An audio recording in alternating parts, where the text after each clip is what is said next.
Welcome back, everybody. Hope you got some good snacks because we got some good games coming your way. Right now, it's going to be eUnited up against Flashpoint. And while this doesn't look like the best matchup on paper necessarily, this is critical for eUnited to keep their hopes alive. Let's take a look at the standings real quick for North America and see exactly where everyone shakes down. eUnited not exactly near the top in that 5th spot, but Taco, they control their own destiny, can still make it to Valencia if they go 4-0. Especially considering that split between Luminosity and Trifecta. Those teams are only sitting at 11 points each, which means a 2-0 win here today will put them to 10. They'll be tied right alongside Space Station, depending on how next set goes. And either way, just breaking into that double-digit factor leaves a solid opportunity for them to make it. eUnited, as long as they win 3, they can still make it. They would need some help, I believe.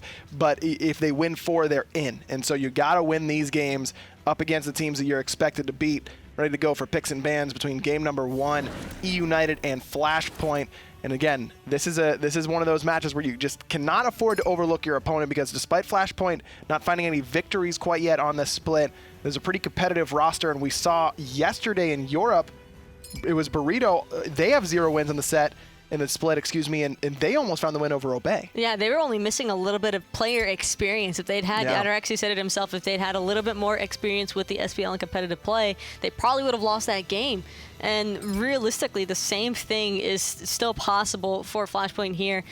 Pretty unlikely, considering eUnited, I'm sure, are more than hungry to try and secure out this set just to put themselves to the 10 points, but never let your guard down. Flashpoint first picking that Osiris for the solo lane. Serket and Fafnir were Flashpoint's bans. eUnited, they went with Susano and Terra, trying to keep that Susano out of Mirage's hand and Terra out of Shadowq's. eUnited going for Geb and Sol right off the bat. We've seen eUnited and mid laner Khaos just fall in love with Sol during this split. And for good reason. I mean, we just saw what happened last game with Baskin on that Sol. Sol is just so strong right now. She's incredibly safe. Her Stellar Burst does a decent amount of damage, as well as just proficient lane clear. And lane clear early on is really what matters right now. Khepri and Thor, the 2 selections for Flashpoint, 2 comfort picks for Shadowq and Mirage, the 2 veterans on the squad. And eUnited, they get Bellona for Benji. So Flashpoint, they first picked the Osiris, but we've seen Benji pick this Bellona into that pick pretty often and have a lot of comfort with it. And I like the Nemesis ban from Flashpoint. They already had the Osiris and the Khepri locked in. They might be looking for yet another tanky kind of frontlining aspect just to try and round out their draft. It seems as though Flashpoint seems to prosper whenever they go for the tankier drafts. Nemesis and Naja focusing out Verizial for Flashpoint, whereas eUnited taking shots at Flashpoint's mid laner with a Thoth and Raw. PandaCat, he's going to take that Hu Yi, so plenty of CC already in this composition for eUnited, as well as a lot of AoE. I mean, you got the Soul Ultimate, the Stellar Burst, then Bellona ult and Hu Yi ult. I mean, that's a lot of circles that you got to avoid if you're Flashpoint. And ManRay's trying to bring in a circle of his own. I mean, Mirage technically has one too. It's just significantly smaller compared to everybody else's. But Current has a circle. I guess circles is kind of the Khepri has a circle. game plan His here. root's a circle. No, literally, I think all these And gods Osiris actually has a have circle. circles. Yeah. Every single god right now has a circle. That doesn't happen too often. Geb has a circle in Cataclysm, but it's only his ultimate, I suppose. But so does Bellona on her ultimate. That's true. I mean, So. the first part of Bludgeon's a circle. Yeah, everything just works out really. And Camazotz has no... Oh, no, his 3 is a circle. technically, yeah. Yeah, the little target is a circle. We it got 10 circles coming your way. I mean, Camazotz is one of those picks that has really started to shine in EU in particular, but NA has also dabbled in a little bit, but it makes it all the way to that last pick position for eUnited's jungler Verizial. Let's get into the game and see exactly how this composition for eUnited and Flashpoint are going to work out. And the thing about Camazotz too is that he is really skill oriented. You kind of need to land every single one of your abilities. They can be a little bit trickier to get on target every single time, but if you aren't careful with your positioning, it's a very easy god to fall behind on. But there's plenty of maneuverability, I think, in terms of eUnited's composition between Khaos and the shields from PBM can help out Verizial, but Whalrus is coming on the back, misses the initial slow onto Verizial, but still Verizial going to use the purification beads. Great slow there by Khaos, though, to prevent the push forward from the rest of Flashpoint. I think that Whalrus actually still came out on top there, just forcing out Verizial's bees even after missing the circle. So I think that that's still in Flashpoint's favor. And Benji got pressure in that lane, so he's going to be here to stop this pressure coming out of Flashpoint. Somehow Flashpoint still managed to get both minis there, I believe. Benji does hit level 2. So eUnited going to be able to secure both of their own side buffs on the right. I'd say that's a nice break for Benji, not having to worry about losing his blue buff, and Verizio as well, still able to secure his speed. So works out all around from eUnited. Now Flashpoint have the choice. Do they want to go for their own buffs on the right-hand side or go for the neutral objective, the fire elementals? And looks like Mirage wants his speed. Surprise, surprise. Jungler's more worried about their own speed than some of these neutral objectives, but I don't think they could have fought into eUnited anyways on the fire elementals, considering Verizio's level 3, whereas Mirage just now getting that third ability. I think it's also just incredibly annoying trying to fight into Bellona in an area where the bludgeon is best thing possible. And for Mirage, I mean, it's questionable whether or not he would actually even have his 2 leveled right now. Verizio's coming around the backside. He's looking for the gank, but Mirage was ready for it. He did have the 2, but now Mirage is the one in trouble. Use the purification beads, but that doesn't get you away from Benji's bludgeon. Verizio flaps his wings in celebration as eUnited. They get the first blood. And that's pretty much exactly what he wanted to try and avoid early on, is just that initial damage. Camazotz has such high base damage on all of his abilities that as long as you're connecting, you're chunking. Verizio going to heal up off of the blood pool left by Mirage and then try and rotate towards the middle lane and get some pressure onto ManRay. Vulcan, one of those characters that can struggle up against gods like Camazotz, who have some decent control, but really just rely on you not being able to get away from them. But look at ManRay. He's still level 3. I mean, granted, he's right about turn 4, but he's still trailing behind, even after the start they had. And I think it's just because they were unable to find the first blood kill. They didn't get an actual invade off onto eUnited's jungle camps, and Whalrus just split the first wave. And Khaos has been able to solo a lot of these waves with Verizio immediately heading that right-hand side, though Mirage did the same, but ManRay just has not been able to have the same amount of control thus far. Vulcan, a lot more of a late game oriented mage. Not really thought of in terms of late game mages. You usually think of Thoth and Scylla, but Vulcan can really fill that role of crazy damage in the late game, but struggles in the early stages. Especially against a Soul who doesn't have the same concerns at all. But pairing alongside of the Camazotz, it is going to take a little bit more synergy between Khaos and Verizio to connect as far as Khaos' ultimate is concerned. Yeah, no setup for the jungler. Is ManRay going to use the ultimate, but only clears the archers with it. Missed the melees. May look a little curious, but oh no, he's going to get his back stopped here, and then PolarBearMike blinks forward, knock up Cataclysm. ManRay falls. That one hurts. We've all been there, all right? Look, chat, we've all been there. We've all done it. It's a little unfortunate, but it happens to the best of us. Sure. Anyway, I think that Sops and Shadowq are just trying to make things happen in this dual lane side.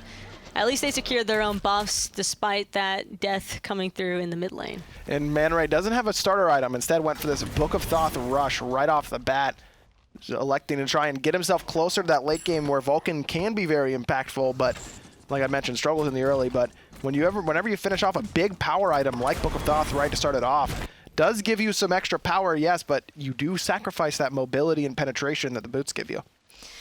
Benji having the upper hand as well in Whalrus because of that first blood I think that he was able to secure.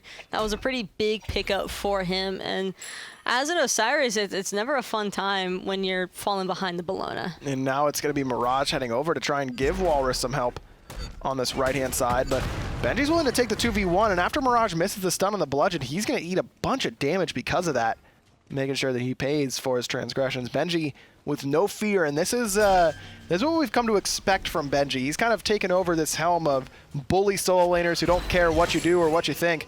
They're just going to do whatever they want, a la, you know, the Divioses and Omegas of the world. Verizio tries to time out that 3 to get over the Judgment Tether stun from Whalrus, but mistimed it a little bit and ate a Spirit Flail for his troubles. But having the fire elemental control is heavily in favor of eUnited. They're just gathering so much neutral gold right now on the map. Now again, PolarBearMike coming around the back, looking for the Cataclysm on a ManRay, because again, he doesn't have Purification Beads, only that Aegis, but that time ManRay and Shadowq wise to the gank, so both able to escape. Whalrus definitely losing this boxing match on the right-hand side. Benji controlling this lane as far, again, harking back to that first blood that Virizial helped him get. But what Whalrus has to be careful of is he needs to back here pretty soon. Virizial has his ultimate available. One ult from Benji and then followed up by Virizial, I think could very well secure Whalrus. But Virizial's hanging around the mid lane, very determined to get that mid farm and continue to put pressure onto ManRay whenever he doesn't have the boots. Whalrus heeds your advice though, Taco, and does head back to base. No teleport available for Flashpoint's veteran solo laner, but going to be able to get back to that wave for the next one. Mirage going to clean up the one that's waiting for him under tower.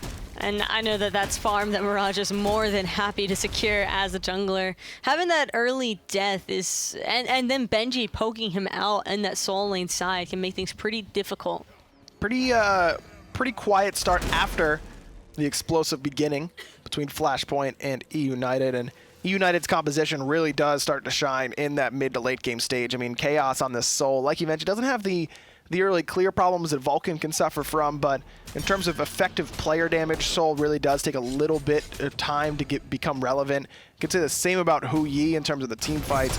Virizial's going to be effective for quite some time still on this Camazotz, so eUnited probably waiting for those teen numbers to start popping up on the clock before they want to start playing aggressive. The thing about Hu Yi, though, is that Hu Yi still has a very solid matchup against the Kern. And PandaCat, you can tell just by looking at eUnited's draft, they're looking for that AoE kind of crowd control lockdown. So I think that it's very wise of the team to kind of just keep playing around each other. PandaCat looks like he's going for the Devourer's Gauntlets here, Taco, and that's an item that we haven't really seen in a Hunter v Hunter matchup in a while. We see it every once in a while whenever it's a Hunter versus a magical ADC, but why are we seeing it in this scenario? He can afford to be a little bit more greedy as far as a Devos is concerned and pick that item up. Oh, Virizial looking to try and get some solid poke onto Whalrus. He's going to be off that ability, but basically the mentality behind Devourer's Gauntlets is, sure, the power spike takes a little bit longer to get there, but if you're able to just free farm away in your lane, which is basically what PandaCat is able to do because of the lead that eUnited established early on, he has like no concerns at all, and later on after he gets an Ickful or an Executioner, he's still going to have a lot of damage potential. Good damage on a Sops, and Sops going to drop the ultimate. PandaCat uses the Aegis to get out of that damage. Shadowq on the way. PandaCat decides to back up a little bit. On the right side, no backing up as PolarBearMike blinks forward, finds a two-man knockup along with the Cataclysm. Mirage never got his ultimate off. Virizial's, the dive is on. Trying to find that last shot, but realizes the last one wouldn't even be enough to knock down Whalrus with that full passive, giving him 16% physical damage mitigation. So instead, Virizial gives up the chase, but another kill onto Mirage goes eUnited's way. He probably could have afforded to stay diving there, but just didn't want to risk it in case he might not have had enough mana or his cooldowns were there for too long. Didn't want to have Benji or PolarBearMike dying for no reason. Tanking up that tower for him, but Virizial not going for the usual shifter shield in that second item slot. Instead, looks like he's going pure penetration right off the bat. This is what we usually see happen, Taco, where everyone's like, man, this new item's so good. I'm building it on every god in every situation, and it's obviously the best. And then people start to think, yeah, maybe I should go for it in a different slot. It kind of falls out of favor, and teams realize how to be utilizing it effectively instead of just all the time. He can favor Jotuns here, though, just because he's already fairly far ahead of Mirage. So if you have the goal to get that 20% CDR online, if it is a Jotuns that he opts for, he could just randomly go with the Brawlers instead, for example. But sure. I kind of just expect that to be the Jotuns just because of the CDR. Khaos going for the typical Bancroft's Talon in the mid lane. ManRay has completed his boots, so that lack of mobility he suffered from early on now mitigated. And now he's got plenty of damage. That's a huge power spike after you complete those boots when you rush the Book of Thoth, because not only do you get a bunch of power and penetration out of nowhere, but you also have, what, 60 stacks on the Book of Thoth ready to go. So you all of a sudden are doing much more damage than most teams will anticipate. It's really just the Aegis rush that I have concerns for on ManRay. We already saw one death happen because he wasn't even able to get his Aegis off in time. You can't Aegis if you're CC'd. Geb has 2 excellent forms of CC, a third if you get caught by that rollout. And then there's also just Benji on this Bellona, who I'm almost certain is going to just be looking to chase down Sops and ManRay. Got that Mystical Mail completed already. Went for the greedier, more expensive build, but with the lead that Benji has earned for himself on that right-hand side, can't blame him for thinking that he can get away with it, because he certainly has. Usually the Mystical Mail is most vulnerable, and sitting in that Steel Mail slot just before you finish off the expensive tier 3 of the item We're almost 11 minutes in, and Benji's already completed that part. And that's probably just due to the lead they've already had. Shadowq looking to go in, but PolarBearMike with the counter engage. Mirage never gets off the ground again. Bracer of Undoing comes up big for Shadowq, but bigger body blocks out of Ariziel. Good meatball coming out of ManRay prevents that body block from going through. Shadowq still forced to ult himself. Big burst damage coming out of the eUnited side. Oh no, and now Whalrus. it's Whalrus on the run. PolarBearMike gonna knock him up and smack him with the Geb hand. PBM with his second kill. There's just nowhere to go in that circumstance, but better for the kill to go to PolarBearMike than to Benji on that Bellona. PolarBearMike is going to get Sunder as a second relic, right? As the leader of the Blink and Sunder clan? He kind of has to. Otherwise, he's a liar for the Blink and Sunder clan. He can't be leader of it anymore. ManRay with the ultimate. Ariziel going to eat a big chunk of damage, but not deterred in the slightest. If anything, ManRay helped out eUnited secure this Portal Demon, and now up 5-0 in kills. No Gold Furies quite yet, but a portal in favor of eUnited puts them up right around 4,000 gold.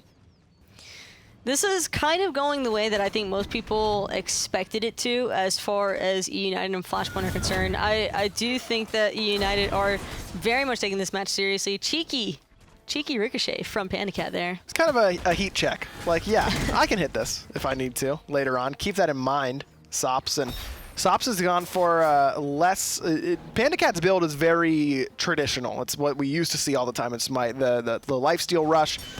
Now with the Ichabod right afterwards is Flashpoint. Starting up this Gold Fury falling pretty low here, and they're trying to full commit to it. PolarBearMike with a big Cataclysm and knock-up, and he gets the Gold Fury for his efforts. eUnited steal it away. PandaCat shows up and makes an impact. One kill on a Shadowq, another one on a Mirage. You can make that 3 as Sops falls to the hand of Khaos, and eUnited just rolling over Flashpoint right now.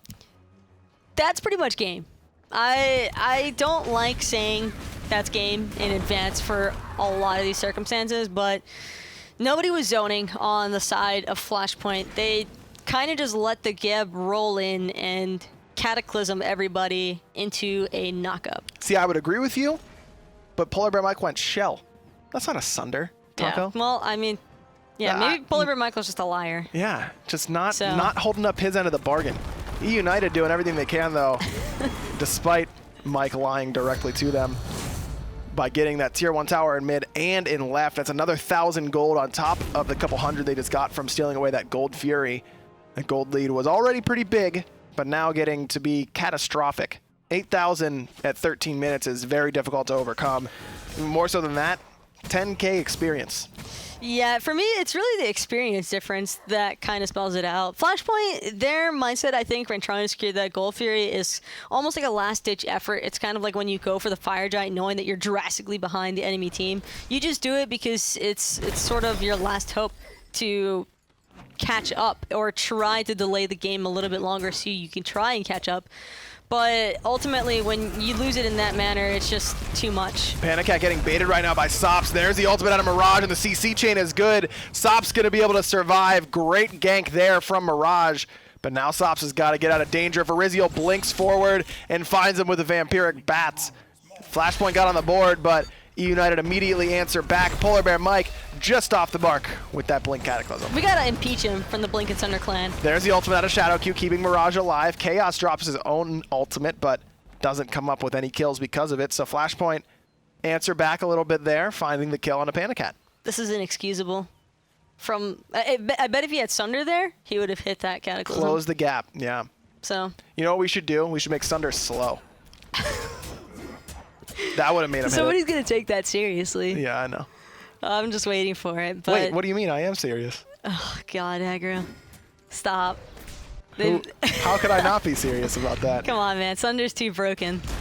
So, anyway, we do see pretty much eUnited kind of just... I mean, PandaCat takes up that 1v1 there because he's so far ahead. He would have had that pretty cleanly at the cost of his actives. I think that Sops did play that probably as well as it could have, being as behind as he is. But that shifter shield came up big for Sops in that scenario. We've got a lot of protections falling below that 50% threshold, and that allowed Mirage to get there in time.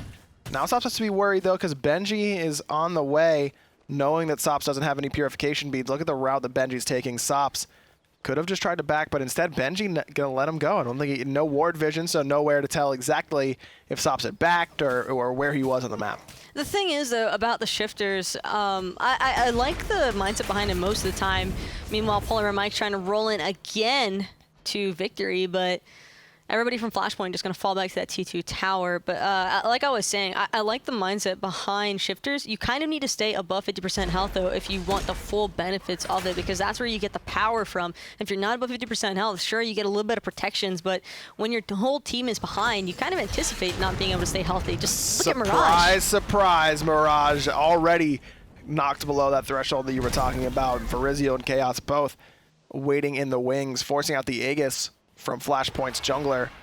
eUnited playing this one pretty conservative so far, despite their big lead, deciding they don't want to group up and try and siege a tier 2 quite yet, likely waiting for the respawn of the next Gold Fury before they feel comfortable doing that. I think they also just really want this Portal Demon just secure as much objectives as they can. PandaCat could also probably solo that Gold Fury whenever it pops up. Blink forward on a ManRay. There's the damage from Verizio. Ultimate coming out of ManRay is not going to matter, but the ultimate out of Shadowq will. Good ultimate from Shadowq, the support for Flashpoint. ManRay going to be able to get away because of it. The dunk down from Verizio, or excuse me, Mirage is good enough to stun out Khaos, but there's the ultimate out of Benji as well. PandaCat finds Shadowq. Benji's going to knock down Mirage. The sun's raining down. Going to force ManRay and Sops back. Meanwhile, Verizio taking care of this tier 2 tower.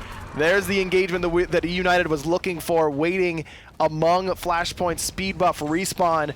They get 1,500 more gold in their pockets, another invade, and now head their way towards that Portal Demon they wanted. It's unfortunate for Flashpoint because I really think that this is just an issue where there was an unfortunate first blood in the solo lane side, and then that death by ManRay in the mid lane shortly after just kind of got Verizio really far ahead as well. And so Flashpoint just fell behind early and haven't really been able to fight back into this comp by eUnited. It is a really strong team-oriented comp. I agree with you when you said that the Gold Fury call was very similar to the, down 9K, let's just try and all in a Fire Giant and see what happens, that we see a lot of teams go for.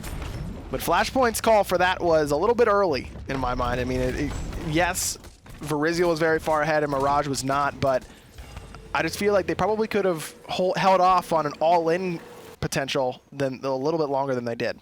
I mean, granted, greed was probably a factor in trying to make that call. And at the same time, when you see a Geb rolling towards you, I guess you kind of don't expect the Shockwave to really deal enough damage to steal the Gold Fury. You just anticipate with a Vulcan on your team, you might be able to secure that one.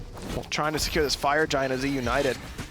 Falling below 50% HP. PandaCat's going to be able to tank this up very well, courtesy of those Devourers gauntlets that he built. Double dunk comes down from Mirage, a full combo onto Verizio, and that's going to be gone. Whalrus is going to claim that one for himself. Now Mirage on the run. Good ultimate once more out of Shadowq. Another revive, courtesy of the veteran support, but all the while, PandaCat was on that Fire Giant. eUnited get it onto the remaining 4 members. And that's just the benefits of being able to rush the Devourer's gauntlets. PandaCat wasn't really pressured in the slightest in that dual lane side, just because the rest of the map was being so pressured by eUnited. The only deaths that he saw was because of that over-aggression onto Sops.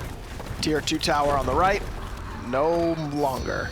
Only one left now, and it's in that dual lane. Another 1,500 gold for eUnited pushes their lead up above around 15,000, I should say. Above 15,000 is the experience difference. Going to have a couple members hitting level 20 soon for eUnited, just before the 20-minute mark, and that's a pretty fervent pace of farming to be hitting 20 as the game clock gets 20 itself. Sometimes you just have those games where you get ridiculously far ahead. This is one of them. It's really just based around that initial Gold Fury call, where it's almost impossible to not snowball out of control. No towers left standing for Flashpoint. The rest of eUnited going to back up and spend what they've earned. Benji, PolarBearMike, and PandaCat all getting an opportunity. Now Khaos will as well. Verizio got a chance to spend his when he was waiting for the respawn timer, but now eUnited all decked out. A lot of power items being completed as well. I mean, look at PandaCat's build. He's almost full build. Just waiting on that last chunk of gold for Deathbringer at this stage. Khaos has finished off Rod of Tahuti. Benji's nearly full build. He's gone for Ichaival and Charged Bow and Stone Cutting Sword and Ancile. We don't see these items ever on Bellona. I mean, yeah, Deathwalker's build featured the stone cutting for a while, but Ansile? That's just because he can. That's not because that's a Benji thing to do. I don't think that that's something that he believes is like the standard go-to for Bellona. That's just Benji kind of being Benji. Fair enough. So. Sops being in trouble right now. And PandaCat's the one chasing him down. Doubt he's going to be able to survive. Trying to take the boxing fight. And actually, Sops is getting the better end for the time being. Veriziel says, don't worry, buddy. I got this one for you. You can start healing up off that red buff. Veriziel knocks down Sops. That's 3 now in total for eUnited's jungler. Benji with his Ansile, diving into the Phoenix, diving into the Titan room, but no real response from Flashpoint. PBM and Benji, the two underneath this right side Phoenix, leaving Khaos all alone to find this middle one all by himself. And Flashpoint kind of got distracted by the 2 tanks on the right-hand side. There's a Blink Cataclysm for PolarBearMike. Mirage forced to use his beads and get away. PandaCat now full HP shows up once more. Whalrus on the run. Knockup is good from PolarBearMike, but not enough to find PandaCat the kill, as the right side Phoenix is the focus from Benji and his insane attack speed with the 2 bows. That one's going to fall. Veriziel's handling the left side. Phoenix all by himself. And eUnited, in a very, very clean performance here, Taco, look likely to take game 1. I don't think that there's any way for them to not take game number 1. They might farm up a few kills first, though, and I think that'll be their primary concept. PandaCat not even dropping his ultimate onto the Titan, just looking to lock down that kill in the Shadowq, but he gets back into the Titan room. And now Benji ulting the backline inside the base with his Bellona ultimate. Khaos right in there as well. Titan gets reset. Not a lot of minions coming in quite yet into this Titan room as PandaCat continues to put some pot shots into Shadowq. Now with the minions coming in, it's eUnited's chance to try and end this one if they so choose. Though not a lot of ultimates on their side, only Veriziel's, and that's not the DPS ultimate onto the Titan that you're really looking for. There's no way that they end this game before finding at least 1 or 2 picks, if it's the eUnited that is showing to be right here. They want those picks first. That's half the fun, Taco, is getting kills in the fountain. Khaos was looking for it, but couldn't quite find it. Now it doesn't matter. There's the Blink Cataclysm from PolarBearMike. Not a whole lot doing in terms of kills, but that Titan getting pretty low. eUnited thinking about resetting it, and it does go to the minions. Now eUnited's going to get in there and finish it off. And right as Khaos falls, you know he's angry at his team for letting him die and put that 1 death on his scorecard, but doesn't really matter. eUnited end up with the victory. Somebody finally died, and I guess that was the go-to sign to just lock down the Titan. And well played to eUnited in game number 1. That was an incredibly dominant performance by them. Right from the get-go, and PolarBearMike was a big reason why. I mean, you mentioned that first blood in the solo lane, but his Cataclysms were all over the place here, really setting up for Veriziel. He was basically getting max damage Cataclysms every single time, and I think that it was just like that one right there, just absolutely just locking it in every single time. It's like but his fingers are like floating. That would probably hurt a lot when you really think about it. I would imagine getting punched by a rock would probably hurt. Yeah. So. He should probably be doing more damage. I mean, we should probably buff that auto attack damage. He didn't build Sunder though, so how is he supposed to deal with more damage? We're not buffing Geb. All right.